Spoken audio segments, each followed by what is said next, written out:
Welcome to the Gentleman's Talk, where the podcast talks about a man's battle with mental health, his personal experiences, and his journey to be a better soul. Hosted by James Dean Littlejohn. Hi everyone, welcome back to the Gentleman's Talk. Here I am again. I feel like I've not left. I kind of spoke yesterday, really got a lot of things off my chest, and really sort of helped me process everything. Nice motivational minute, which I picked that motivational minute this morning on my last podcast, just because it falls nicely into the topic I really wanted to discuss today with you. Something that is really close to my heart, and it's something that's impacted a big part of my life. And basically that's one of the biggest foundations to mental health, and, you know, dealing with depression. I think mainly amongst men, I think, from my experience and what I've read. I mean, don't get me wrong, it's not all men, but it's certainly the way we do it. And basically whatever happens in whether you're depressed, anxiety, or you're put into a situation, we've got a natural a natural instinct, which is fight or flight. Now, fight or flight is exactly what it says. It's a natural instinct to, if you're confronted in a situation where you're not comfortable and you're almost threatened, you'll go into that fight or flight mode. So you'll either run, or you'll, which is the flight aspect, or you'll stay and fight, which is the fight aspect, obviously. So, but I've had a couple of interesting conversations, actually, which really prompted me to talk about this, because I can see it from my perspective, and I'm, as I've already alluded to in previous podcasts, I'm a fighter, and I don't mean a fighter in the conventional sense that I go out and fight with people, but in the context of fight or flight, I fight. I don't mind confrontation. If anything, my adrenaline, or if anyone really truly knows me and has seen me in a fight situation, and I'm not meaning in a fight context, so please, I won't keep doing that, but that's not what I mean it is. But if anyone's seen me in a stressful situation, and ever really seen me in the mode where I'm, I'm sort of, the only way to describe it really is lost control.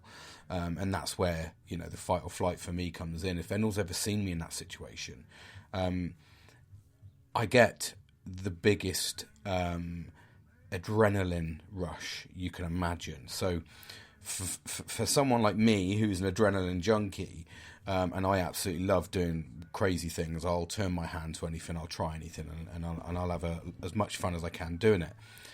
But for somebody like me who thrives on adrenaline, the fight aspect in my depression, and when I turned into anger, because that's what I did ultimately, I'm talking about fight or flight, and the fight doesn't necessarily mean you're going to be angry, but you might confront that person so that you might be able to do it in such a way that you can, they can back down. And the flight aspect is pretty much what it says, but doesn't always turn to, but I turn to anger. That's my go-to, unfortunately. I get the adrenaline rush. There's a mixture of chemicals that just go booming around my brain and my body. So fight for me is almost like a drug itself. It's almost like I don't mind it, because when I get into that situation, I'm quite articulate, and I do like using the English language. And I was even reflecting today on how I was going to sort of approach this podcast, and one of my biggest sayings, or a big saying for everybody really, is the pen is mightier than the sword, and it really is. I fully believe that. I use it in a slightly different context, so I say the word is mightier than the sword, because the word for me is the penmanship, but I relate to it in the word context, because I quite like English. I quite like articulating myself correctly. I like to be as diverse in my language as possible, so I do know the slang terms of things, and I also know the posh terms of things. Now, I probably do that because I have not multiple personality syndrome, but I have the ability to continuously sort of direct my personality, and depending on the company I'm with, but to be able to do that confidently. Because a lot of people do that, and I think a lot of ex-military people, or even current military people, because you're chucked in so many different environments, I think it's given me the ability to just walk and talk to anybody. It doesn't really faze me, because you have to strike conversations with people you just don't know, and you have to get on with them. And there's a lot of positivity around that, because 9 times out of 10, you'll actually, if you talk and associate with somebody, you actually become really good friends. Unfortunately, they're forced friends, so they never really last in some situations, or that's my experience anyway. It varies from everybody, but ultimately, as somebody myself who thrives on adrenaline and that ability to do that, I don't mind having an argument at whatever level. And I think that's because I'm confident the way I talk. So when I talk, and I can go to someone and I can F and blind, fuck you, I can absolutely kick off, but I can say it in such a way that it's got aggression and meaning. And at the same time, I can articulate myself in an argument at the upper level if I really need to, and sort of hold my own. And I think that's where my confidence comes from. But at the same side, caveat that when you add into the mix of that adrenaline, anger, and you add in the mix of that confidence, it's just a whirlwind of disaster. As I rightly so said to you on my last podcast, not the one before that, when I spoke about having a argument with my wife. Now, unfortunately for me, because I'm articulate in that sort of sense, I can be quite cutting. So it's a double-edged sword for me, and there's a lot of fighting euphemisms in this, isn't there? But it is a double-edged sword for me, because it's okay to be confident, it's okay to learn big words, and it's okay to deal with them in conversation facts when you've got control of that situation. But unfortunately, in the fight aspect, which is where I always sit and I've always lied, that is basically when I developed into depression, and I developed my anxiety. My first port of call would be anger. With the anger came, the fight aspect. So I stayed, because I found that the adrenaline I would get from my anger, and the adrenaline I would get for being confident, and the adrenaline I would get from physically watching, the only way I could describe it, when I was at the peak of my depression, you could physically watch the soul disappear from the person in front of me, because I had no filter. I just said it as it was. If I noticed that someone in front of me had the tiniest insecurity, I would just pick at that and pick at that and pick at that until it became to the point where I could utilize that against them in an argument. So I was a fucking horrible person. And that comes, it's okay to be able to be confident. It's okay to be articulate. It's okay to be able to, have social lives with a diverse group of people. It's okay to do that. But not when you mix in it with depression, and you mix anxiety, and you mix anger. When you chuck those in the cauldron and you start stirring away, what do you come out with? And it's a right witch's brew. I'm not going to lie to you. So for me, but that just tailed on. That just went on for years, because nobody challenged me. Nobody said, "What the fuck are you doing, mate?" Because nobody wanted to believe that I had depression. Everyone just thought it was me, I suppose. But then is that not a reflection of how people perceived me? Because I'm not like that. I just, genuinely, to the point where I to give you a quick context of that, now I will not go there. I purposely do not go there, because now the fallout from when I go like that, it's unbelievable, because I now see the sympathetic side of things. So I now look at it and go, actually, you're a bit of a dick, mate, and what you've just said, and I analyse it and process it. But that's all in the healing process. I haven't been able to do that all my life, and I haven't been able to do that certainly when I had that brain fog over me. But what I am able to do now is sit there and go, no. And the more times I've said no, and this is luckily before these last 3 months, I started seeing the signs. So, a good year ago, I started recognising this. to give you a prime example of how the level I would go to, and this is I'm by no means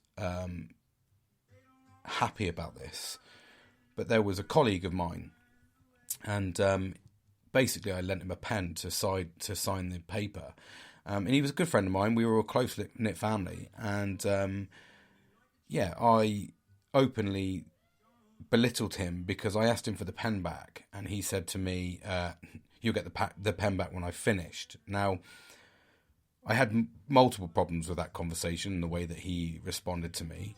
The first one, obviously, was he'd just spoken down to me, and one of the things that I really struggle with is when people talk down to me, because that's the biggest sign of disrespect for me, because I will never talk down to anybody. This is where I struggle with ranks and levels and all this sort of stuff in life, because for me, I treat the lowest inexperienced person in a group the same as I would with the upper end of the scale and the higher end, the highly educated. I would treat everybody the same. I don't look at people differently. I've never done that. I'd look at everybody equally. However, to caveat that, I purposely learn everything I can, and this is where my thrive for learning comes. I purposely love learning, because then when people challenge me, I know what to come back with. So to finish off that story and probably lead you on to the next one, which is actually prevalent in my eyes, was and more on that context was, so I openly belittled him and took the pen off him, and he was a religious person, didn't have a bad bone in his body. Not that that means anything by him being religious, but we had this conversation. I openly said to him, "Look, man, I'm really sorry, but I think I've got problems." And this was years before. This was midterm being diagnosed with it. And his response to me was, "James, I'm going to pray for you tonight." And I said, "I don't think that will help, but I really appreciate the sentiment." So, that's the level I got to, but at the same time, I recognised it early. I started recognising it early on that I was apologetic, but I never took that all the time. But to give you an example about why I love to learn, in my last role, I'd been in my role for the best part of three months. I think it was a new role to me. I had not done it before. And my boss sat me down and basically asked me, we were talking about health and safety, and I was like, "Okay, this is my job." I was like, yeah, okay, well, I know a bit about it. I've done it for a bit, and, but I'm here to learn. I'm here to progress. And he said to me openly, all right, James, do you think you know everything? And this is how he approached the conversation. And he turned to me and he said, "Well, you think you know everything?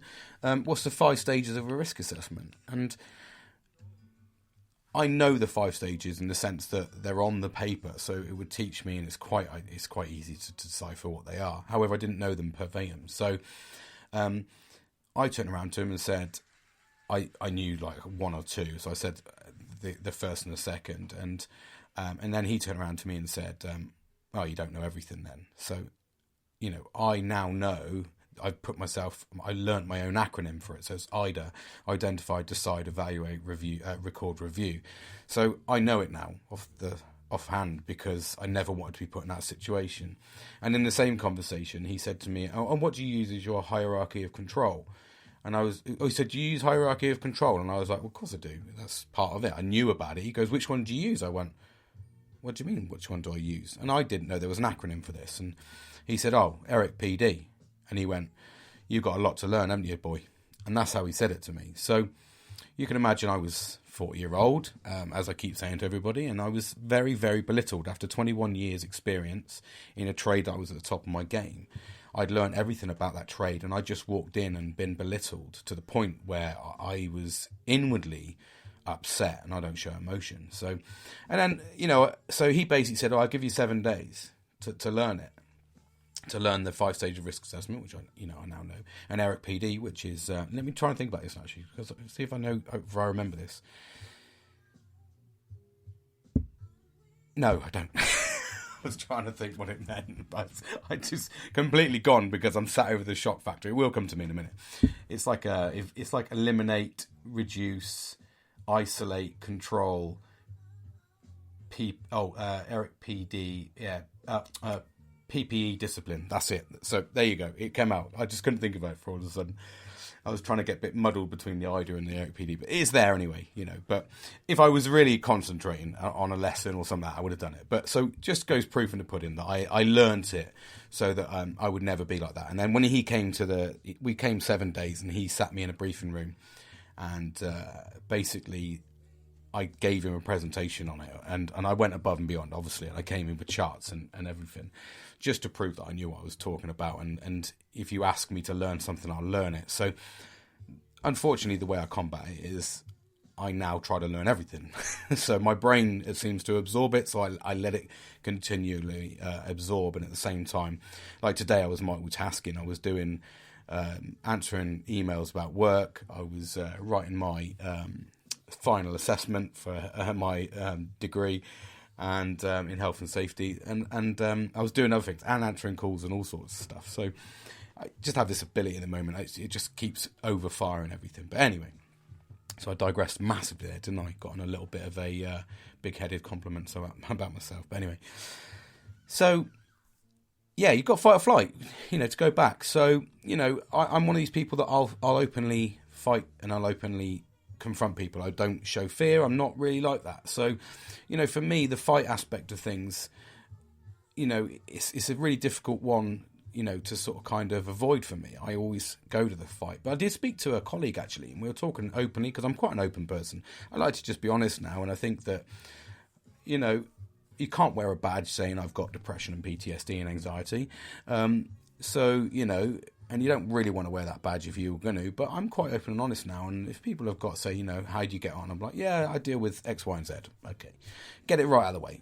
How do you do that? And then that sparks a lot of conversation, but gets me talking, gets me knowing what I'm talking about, put it to bed, and then we actually become better people for it, And I like to just talk anyway. So, but I was talking to a colleague, and we were open talking about it, and she said that, she suffered from PTSD. And I was like, oh, right, okay, wow. And what's your... Because I'd already explained mine. She went, actually, I've got something similar, but I don't relate to the fight aspect because I'm a flight person. And she dealt with,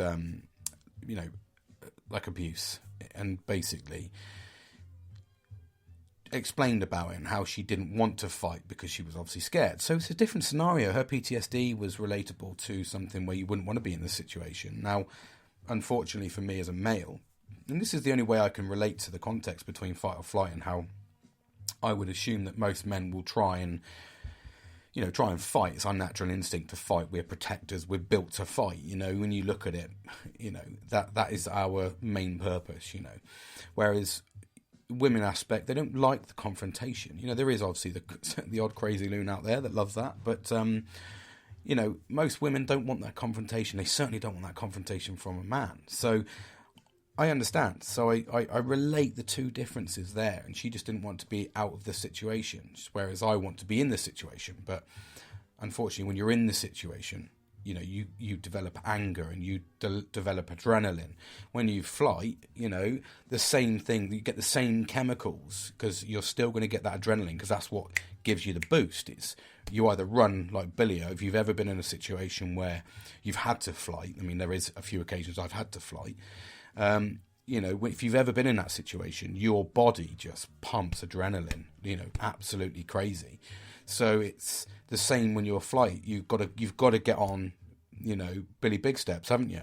So you've got to be on it. So you'll notice, if anything, you'll get that extra burst of energy. You'll probably notice if you were ever seriously flight, you don't think about your breath. You don't think about taking a breath. It just naturally does it for you. But if you ever go for it, if I walk round to the frickin' bin, mate, I'm blowing out my backside. Do you know what I mean? Whereas if I had to flight from something's chasing me, I'm like Billy Big Steps straight out of there, mate. And before you know it, you look back, you're a mile down the road, and you're not even out of breath. So it's what the body does what it's designed to do.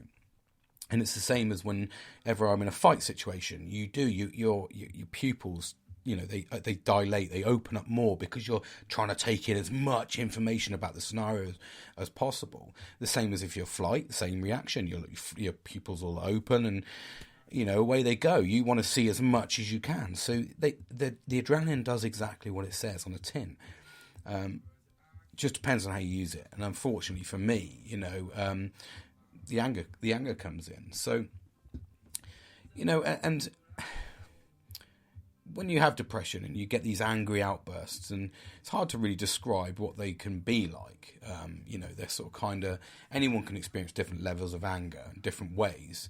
You know, but some of the things that we've all been accustomed to, you know, sensitive to criticism is a really big thing, you know. So if you've got a short temper or bit of road rage, you know, these are areas where your anger might outburst. If you're a bit irritable, you know, you can either be physically or verbally, you know, violent to somebody.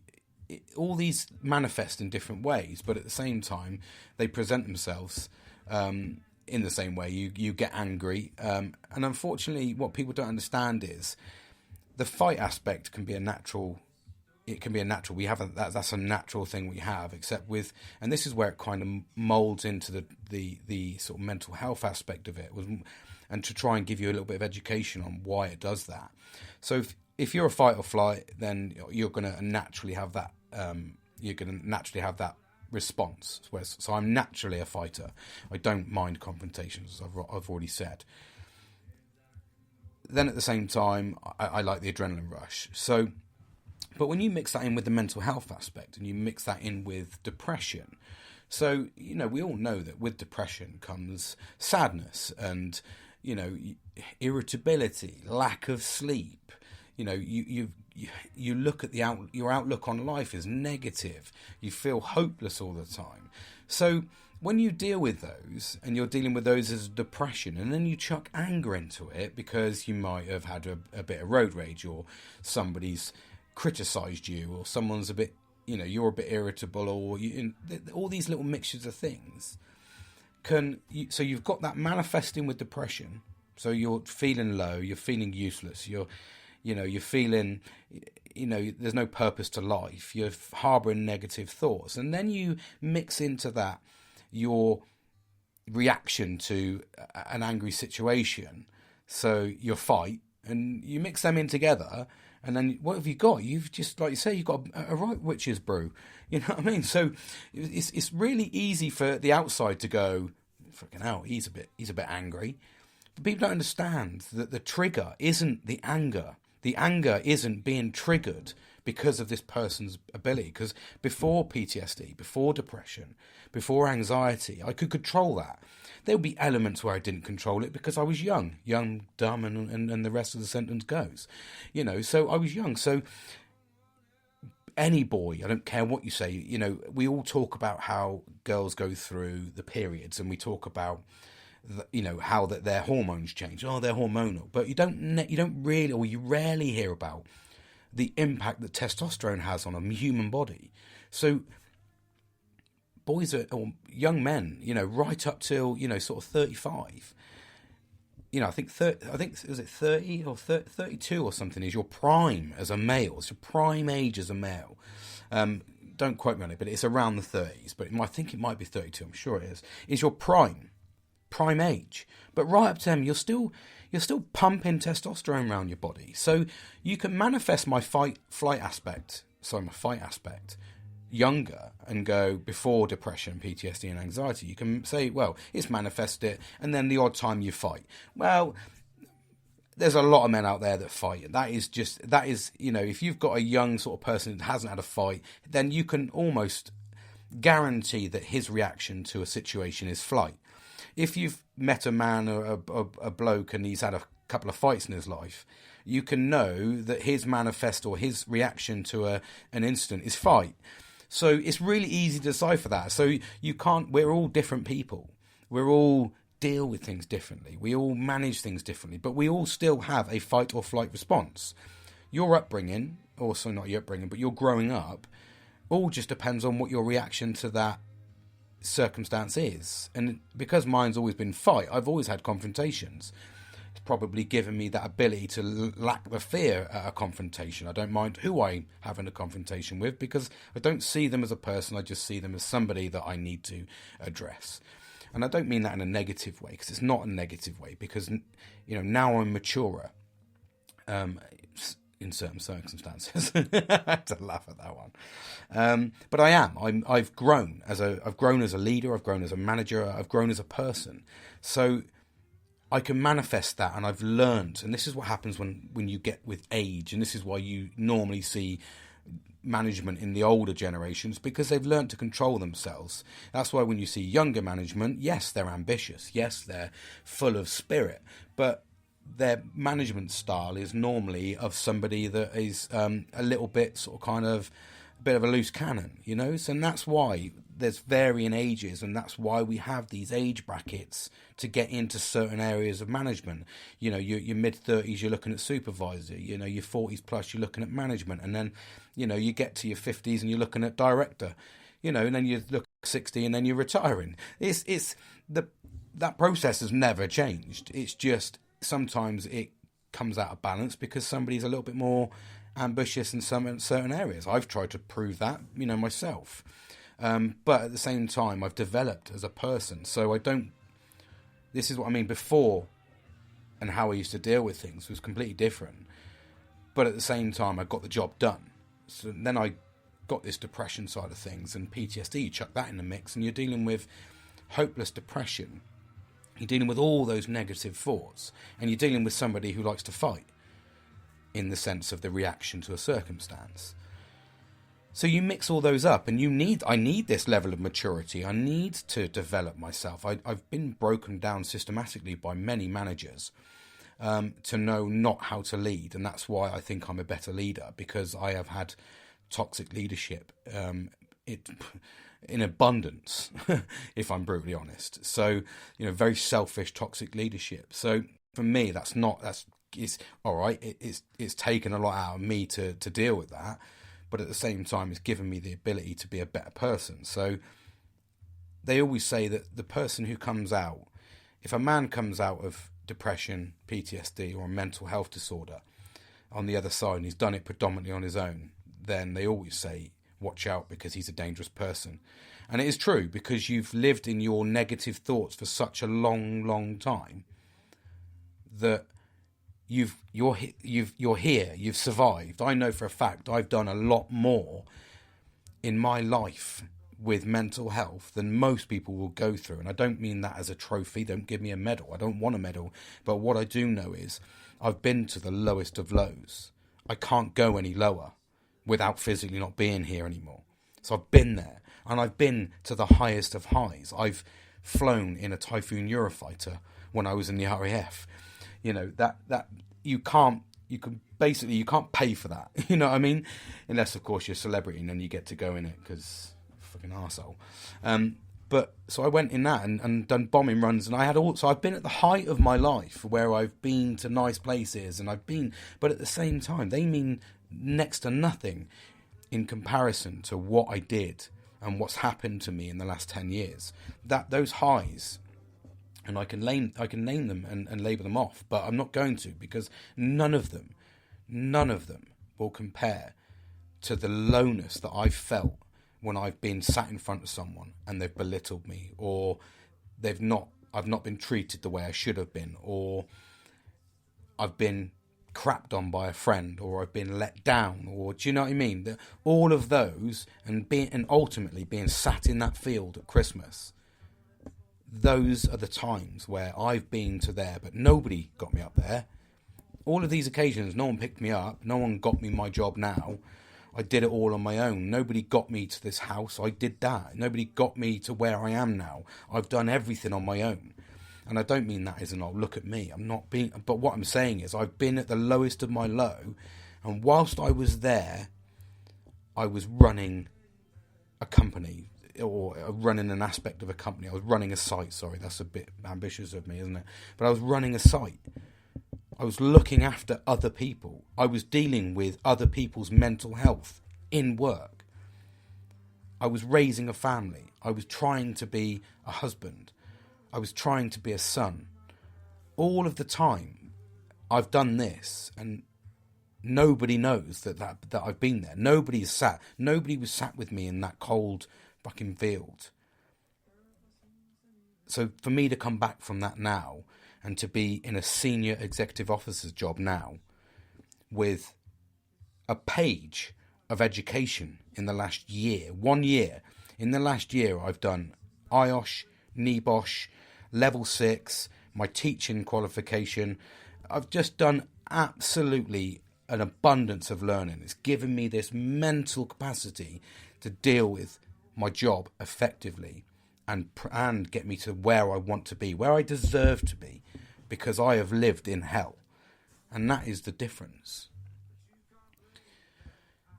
But like I said, people don't understand the difference. People don't understand that it's easy to have that reaction of fight or flight. And it's easy to relate to the reaction of fight or flight. But nobody really knows or understands that if you mould any of those with depression, you've just got a volatile mix. And that's where you can sort of lose control.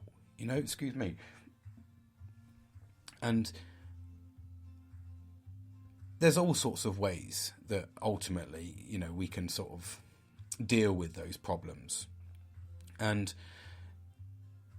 it all really results around those fight or flight or the depression standards. And I've learned coping mechanisms, so for me, there's certain coping mechanisms that I've adapted, and I spoke about them all the time. My coping mechanisms are, like now, for instance, if I get into a situation now where I know that I'm going to be affected, I then try to take myself out of that scenario. So sometimes you have to deal with that scenario, but before you become angry, I normally then would take a break, and I'll go and walk out of the situation, just say, can I just take 2 minutes to go to the toilet or whatever? And then I'll go and I'll just do a minute's worth of deep breathing, and I'll control my breathing, control my heart rate, because ultimately that's what is going to get me to the point of where I can't control myself. Is my heart rate will pump so much adrenaline, because I live on adrenaline. I do thrive on it.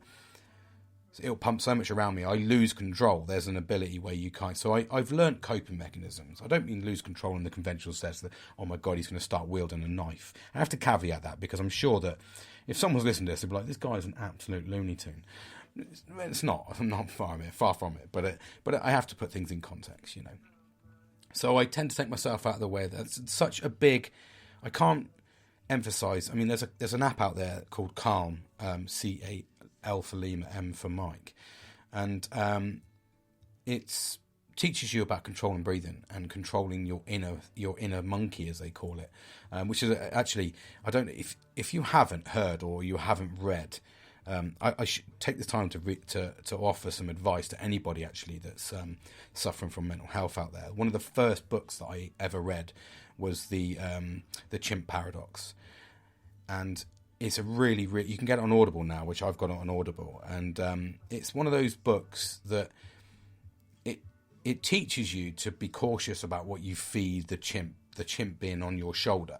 So it teaches you do you want to feed it angry thoughts? Do you want to feed negative thoughts? Or do you want to feed it positive thoughts? But it's a really, really good book. I can't rate it enough. So if you need to learn about breathing techniques and you need to learn about what to feed your brain, it's a good starter for 10, to get involved in.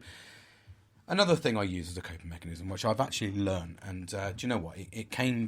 It's becoming more and more prevalent, actually, that I like that it's a big thing, and I talk about it a lot, because I can't emphasize how important it is to have people to relate to and have people to talk to you about, and that's a friend, a relative, someone that you can talk to, So for me personally, it's like even getting through the weekend and then tail end, and I did the last podcast, but even today, this morning, one of my mates, he rang me up from work, and he was in work, and we were just chatting away, and we were just analysing after we'd ripped the crap out of each other, literally sort of what did I say? He said a joke, but I have to tell you the joke. It was absolutely hilarious, but I'll tell you the joke at the end. And anyway, we were chatting away, and we were analysing, because he listened to my podcast, and it was really important for me to talk, because I'm quite an open person.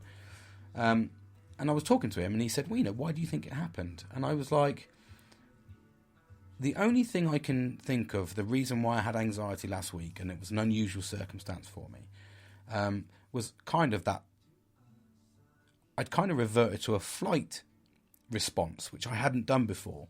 And that was just, well, actually, tell a lie. That's when it comes to anxiety, my go-to is flight for anxiety. So it's an anxiety situation is a flight. I'm not interested. But I genuinely don't know anybody that would have a fight response to anxiety, because anxiety is normally an uncomfortable situation that you don't want to be in. So, but it depends on what level of anxiety you have. But mine's normally being in an uncomfortable situation. So we were talking about it, and I was talking about the Friday. He said, well, why did you feel, because I organised the night out. And I said, I don't know. I think it was the pressure. For me, it was the pressure to perform. It was the pressure to go somewhere. I didn't know the predictability about what was going to happen. And I do have a control issue. I like to control every aspect I can in my life, which is why ultimately I do things a lot on my own. It's not because people don't want to help me, because people do want to help me, but I don't ask for it. Because I'm conscious that if it fails, it's only me that I can shout at. If it fails and someone else, I don't want to shout at them. And again, that's probably me taking myself out of a lot of situations, just purely because I don't want to hurt people. So I do a lot of things myself, and that's probably, the easiest way to relate to it. But so I have a flight, and I think that when we were analysing it, I was a bit like, I don't really know why I felt like that, And then we sort of kind of went, maybe it's the pressure, and I thought about it, and it was nice to talk to somebody about this situation, not just have someone listen to my podcasts, but actually come back to me and go, sort of talk me through it. And I was like, I never really thought about it like that. And it helped me understand. So I know now that if I'm going to organise something, not to put pressure on it, not to make it about an event, as in going out. If it's someone new coming into my life, if you like, and it's an unusual circumstance that I'm not used to, and I can't control aspects like money because it is expensive to go out, and I can't control aspects of where to stay and what timings are and all that. I can't control it, and then just make it about a meal somewhere. Excuse me. So I learned quite a bit about how to organise things in future until you get to a point where, and this is where we talk about trust, isn't it? Until we get to a point where we can talk about trust. So I learned a lot today, and it was nice to get that feedback. And then at the same time, I had a morning message from my other mate, and he was like, I hope I helped you get through the weekend. And I was like, mate, you did. Friday, it was an invaluable chat. There was no pressure on it and stuff like that. So I didn't have to worry about where to go. And it's hard to admit that. It's hard to admit that you have a mental health problem for anybody. And for me, this is probably, although I can talk to you about it because it's to a podcast, but for me, it's really hard to deal with because I kind of don't like losing control, and I didn't know the outcome. I didn't know why I felt like it. But he helped me through, and that was where that sort of came in. And I still have to apologise to the bloke I let down, actually, because it's not very nice of me. But it was just a reaction. I didn't understand it, but I understand where he's coming from. He wasn't interested in the drinking aspect. He just wanted the social aspect. So I'm like, well, why did we put a label on it? Why did we have to do that? Why do we have to go there at that time? Why can't we make it about, like, let's just pop down to the pub after a pint, or pop to bloody cafe or something and have a cup of coffee and a cake or something, Just make it about the social aspect rather than, about labelling it. So I learned a lot about that. And then obviously, I had my friend. He said to me, help me through. And I was like, yes, you did. I don't think you realised how much you helped me, but it was nice to get that response, and it was nice to talk. Someone like, that is invaluable to me and trust implicitly. And then I had on the back of that, I had my other friend this morning. He's got he got a couple of weeks off because of the job he does. But yeah, he messaged about my motivational minute and just said I can relate to that fully and all this sort of stuff. And I was like, it was nice to get the feedback. It was nice to bounce off of people. And I often talk about mental health to people because, number one, I'm intrigued. I want to know how people deal with things. I want to know what people have. I want to know, how they were developed and did they get better? Did they get worse? Because I am really intrigued myself, because at the end of the day, I'm learning. Here I am now, 4 months into this rebuild, as I call it. And I've had a stumbling block. I've had a 1 week stumbling block, and I've had the odd day here and there. But this is the first proper stumbling block that actually affected me, because I let someone down, which I don't like doing. I didn't have the event that I was going to have. And, you know, it sort of impacted me a little bit. And I don't want to do that again. And this is where I'm continuously learning. This is where mental health, you know, you think to yourself, oh, you sound so much better. And I am a lot better because I'm trying to be positive. Unfortunately, I have to then remember that I do have a mental health condition. So I have to remember, and I'm very humbled then, and I sit back and go, yeah, just remember, James, because it's easy to run. Once you get going, it's an addiction. Once you get going, you're sat there going, yeah, I could happily keep doing this. This is really good. And then all of a sudden you're running along, and then up comes this brick wall out the ground, you know, that's shot up, and you end up running into it face first. So there's a massive element that that's when you get grounded. But what I would do then is I would settle down, I would, you know, dwell on it, and it would take weeks, it would take months, and I would be an arsehole to people, and I would have arguments with people, and, you know, I would just be an ultimate dick, really. So, you know, for me, this is the difference. The difference is I'm still trying to smile. I'm still keeping up with my routine, reflection and stuff like that. Yeah, I take a couple of days off the podcast and that. Do you know what? It's my friends that keep me grounded on that, because they're like, come on, mate, where's your next podcast? So this is what I'm saying about people around you can help you in so many ways. But yeah, I'm forever learning, and I'm forever trying to think about new ways to develop. But again, you don't know it's broke. You don't know how to fix it until it's broke. So do you know what I mean? So for me, I carry on normal jogging, and unfortunately with mental health, it is a kick in the face. You know, it's with a pair of steel toe caps. That's the reality of it. So, and sometimes you can't control the emotions on that. You're like, oh, fucking hell. It's never affected my immediate sort of, you know, my professional life, but it will affect my personal life. And it's a nice trait to have, because I would never want my personal problems to be in my professional life. But at the same time, they can cross over, but normally it's through tiredness and etc. Whereas my personal life, if I don't sort of control it, you get the elements of flashbacks. So that's where we continuously grow, don't we?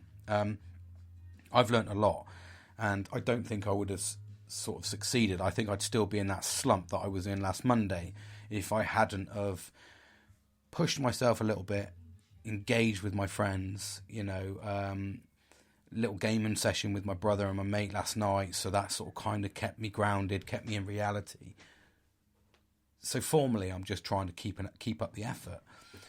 But it's really important to understand, you know, and this is where my main reasoning for today's sort of kind of topic really is, no matter what your response is to a circumstance, whether it's fight, whether it's flight, and again, it doesn't matter about gender with regards to what your reaction is, because as I've proven in anxiety situations, I'm a flight person, but in 90% of other situations, I'm the fight. But you might be naturally, I don't want the confrontation. You know, certainly my best mate, he is completely the opposite to me. He would rather flight.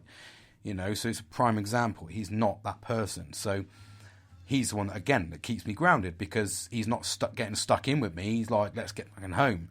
Do you know what I mean? So, and in my youth days, he was always the person that was going, leave it, James, let's go home. So this is where you harbour the right people around you, the ones that understand that, like, he understands me, so he knows I'm that fight person, so I'll stay and I don't get scared. I don't mind, as I've said, mind confrontation and all that sort of stuff.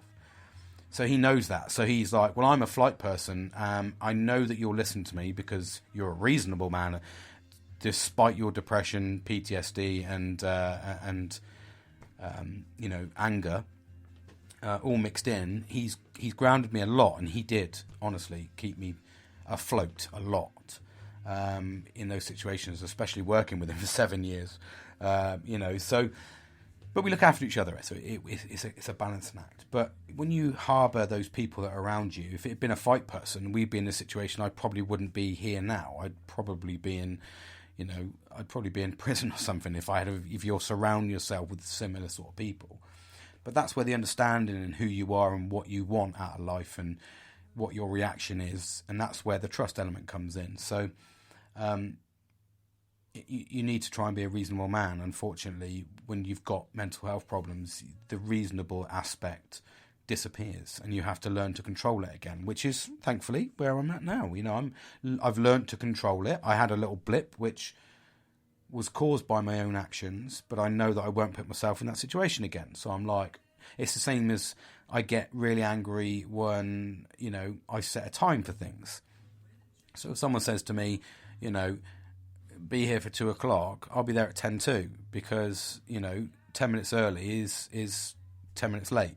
Do you know what I mean? In my eyes, so, and I know it doesn't make sense, but it's the forces in me, I think, because the X-forces in me. So you always turned up early, so you're always on parade early, so to speak, because you wanted to look punctual, professional, and if you didn't miss anything. Do you know what I mean? So I still carry that ethos. I probably think that's the only real element to my institutionalization. That's not even a word. I think that's the result of me being institutionalized. Institutionalized. That's the one. I have to say it slowly with that one because I keep slowing my word. I need to put my teeth back in. But I think that's the element of that. That is what I've harboured. And because I've got so much reward out of it over the years, it's reinforced. So it's really hard to break that habit because you're always rewarded by being early. Yeah, Little John's on time. Yeah, Little John, reliable, So when you get that reinforced for your whole of your career and it's always underpinned with positivity, you're naturally going to be really hard to let that go. You can't let go of something that's been positive all your life. It just means that, unfortunately now, when I go to events and someone says to me 2:00 and I'm there at 10:02, I have the uncontrollable factor of a family. So, and unfortunately, it's for practically women, So when you've got 3 daughters and a wife and you've got, 3 dogs and you're trying to rustle 3 dogs up, get 3 kids ready, your wife's got to get ready, and basically what you've done is a standard typical man thing where you've rolled out your bed, scratched your ass, jumped in a shower, put some clothes on and gone, I'm ready to go, let's go, get in the car because I said I'd be there, 10:02, fucking 2, I've told you. What you don't realise is your wife at the time has got 3 girls ready, plaited their hair, sorted herself out, fed and watered the dogs, locked the dog out, you know what I mean? And you the list is as long as, long as my Christmas list, do you know what I mean? So, but you don't take that into account as a man because you kind of go there. So it's been a reinforcement, been underpinned. So it's a real hard thing, but I get myself in a situation. So what I try not to do is set times. And if someone says to me, 2:00, I'll be like, yeah, cool, no worries, we'll be there whenever. And I try to remove the need to worry about it. I certainly did it in my job all the time. I always had to be in half an hour early. I always had to be the last one to leave, So it took a big toll on me, massive stress. Whereas now I go, log in 7:30, quickly log in, make sure it's okay, go and make a brew, come and sit down and just activate the day. Make sure I give myself enough breaks every hour, give myself a 5-minute break on the hour to get up and do some squats and some press-ups. Just to get the old, blood pumping because I'm at a desk job, And then 4:00, I'm like, doesn't matter, mate. That is my contracted hours. I'm off, done. I'm not stressing about it, So for me, I'm learning, I'm adapting, I'm overcoming all the time. But at the same time, it's underpinned by the fact that I've spent a year being confident to know that I can answer the questions rather quickly. I can give feedback really quickly. So I know that the pressure isn't there for me to try and research too much. So, ultimately I've put a lot of pressure on myself over the last year. But the rewards are I can confidently talk about what my topic is, which is health and safety. So, and I can confidently write assessments and I can confidently look for where to find the information. So all of these things have helped me develop to be able to have a stress-free life. It's never stress-free. We need to have an element of stress. But it's given me the ability to think about things properly. It's given me the ability to overcome things. And I don't tend to... I still fight. It's still my natural response to a situation, except I'm a lot more controlled about it. And that's the problem. That's depression. You lose control over that.